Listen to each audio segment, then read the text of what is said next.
स्वागत है आप सभी का हमारे चैनल मिस्टर जमींदार में। आज हम मेथी की फसल के बारे में चर्चा करेंगे। हमने मेथी की फसल लगा रखी है। मेथी की हम अच्छी उपज कैसे ले सकते हैं, इस वीडियो के माध्यम से हम जानेंगे कि हम अच्छी मेथी की उपज कैसे ले सकते हैं। किसान भैया मेथी की फसल उगाकर अच्छी से अच्छा मुनाफा कैसे कमाएं, इस विषय पर हम विस्तार से चर्चा करेंगे। ये मैं अपने खुद के अनुभव से आप सभी के साथ में अपना अनुभव शेयर करूंगा।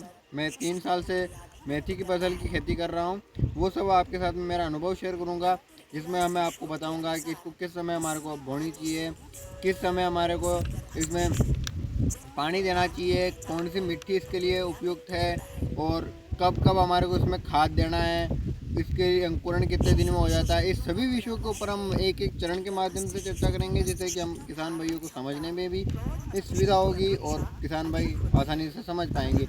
इसके लिए हमारे को एक एक चरण को समझना होगा। तो हम चरण नंबर 1 लेते हैं कि हमारे को मेथी की फसल बोनी है, तो इसके लिए हमारे को उपयुक्त टाइम कौन सा है, इस बारे में हम जानेंगे। मेथी के लिए टाइम है जो अक्टूबर से नवंबर महीने में इसको बो सकते हैं।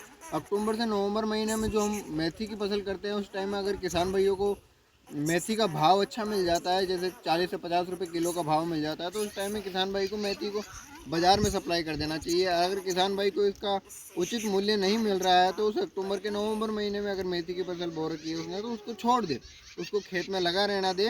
जब वो बड़ी हो जाएगी तो उसमें दानेदार बन जाएगी। तो हमारी इस फसल के अंदर भाव नहीं मिल पाया था, तो हमने इसको ऐसे ही छोड़ दिया सारी फसल को। तो अब ये दानेदार बन रही है, तो जनवरी के फरवरी महीने में ये दाना आने लग जाता है, इसमें फली आ जाती है। तो फली के अंदर फिर हम इसको बीज के लिए ले सकते हैं। और अब इसके हम बात करते हैं एक एक अगला चरण बोने का हो गया हमारा भाई कि कौन से समय में होती है। इसको हम फरवरी से जनवरी फरवरी के अंत में भी इसकी नई बुआई कर सकते हैं, जो गर्मियों के लिए हमारे को रहेगी। गर्मी के अंदर हम इसको सप्लाई कर सकते हैं। गर्मियों में मेथी का अच्छा भाव मिल जाता है। वैसे मेथी सदाबहार चल सकती है, पर उस टाइम में ऑफ सीज़न में ये थोड़ी कम चलती है। तो हम इसको टाइम की ये बात हो गई। अब हम इसके जलवायु के बारे में बात करेंगे। तो ये इसके लिए ठंडा समय जलवायु का जनवरी से फरवरी का सबसे बेस्ट है, ये हमने आपको बता ही दिया है। अब बात करते हैं मिट्टी के बारे में। तो मिट्टी इसके अंदर काली मिट्टी हुई, बलुई मिट्टी हुई, दोमट मिट्टी हुई, ऐसी मिट्टी इसके अंदर सबसे अच्छी होती है। इसमें अच्छी पैदा देती है, अच्छी उग जाती है, अंकुरण में भी कोई दिक्कत नहीं आती है इसमें। तो ये हमारी मिट्टी काली मिट्टी, दोमट मिट्टी और चिकनी मिट्टी इसके लिए सबसे उपयुक्त मिट्टी हो गई। तो और इसके अंदर हम मिट्टी के अंदर खाद मिला देंगे। अगर मुर्गियों का खाद है किसान भाइयों के पास में, तो मुर्गी का खाद मिलाना है हमारे को। अगर मुर्गी का खाद अवेलेबल नहीं है, तो हमारे किसान भाइयों के पास में जानवरों का खाद तो आसानी से मिल ही जाता है। तो हमारे को जानवरों का खाद मिलाना है, गाय भैंस बकरी का और मुर्गी का मिल जाए तो सबसे अच्छा है। और ये हमारी खाद की बात हो गई। तो एक ट्रॉली या जितनी भी हमारे खेत के है आकार, उस हिसाब से हमारे को जितना मालना है उतना खाद मिलाना है हमारे को। ये हो गई खाद की बात। अब हो गई मैंने मिट्टी की बात, मिट्टी की बात हो गई।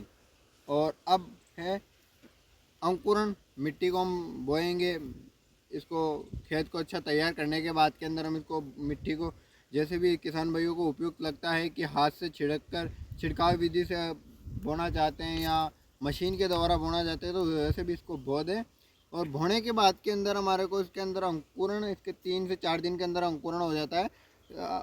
इसको बोने के तुरंत बाद में हमारे को सिंचाई कर देनी है, जिससे कि वो फसल का अंकुरण शुरू हो जाए। अंकुरण 4 से 5 दिन के अंदर हो जाता है। अंकुरण के बाद में इसको लगातार हमारे को पानी देते रहना है, सूखनी नहीं चाहिए ये मेथी। अगर सूख जाएगी तो वो, अगर ज़्यादा धूप है तो धूप की वजह से भी वो ज़मीन के चिपक जाएगी और हमारी फसल ख़राब हो जाएगी। हमारे को इसमें सिंचाई का महत्वपूर्ण ध्यान रखना है कि हमारे को इसमें रेगुलर सूखे नहीं, तो हमें सिंचाई करते रहनी है हमारे को।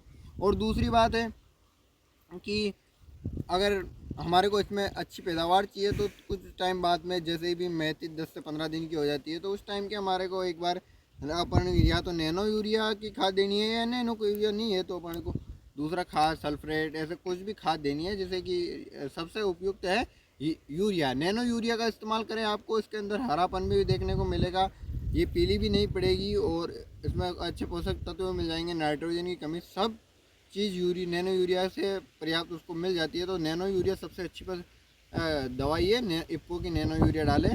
और इसके हम टाइम की बात करें तो मेथी की फसल ज़्यादा आने में टाइम नहीं लेती है। एक 1.5 महीने के अंदर इसकी आराम से आ जाती है फसल, हम उखाड़ना चाहें और बाज़ार में सप्लाई करने के लिए आ जाती है। और अगर हम बीज लेना चाहते हैं तो बीज के लिए हमारे को 2.5 से 3 महीने का टाइम लगता है। 2.5-3 महीने के अंदर बीज की मेथी तैयार हो जाती है।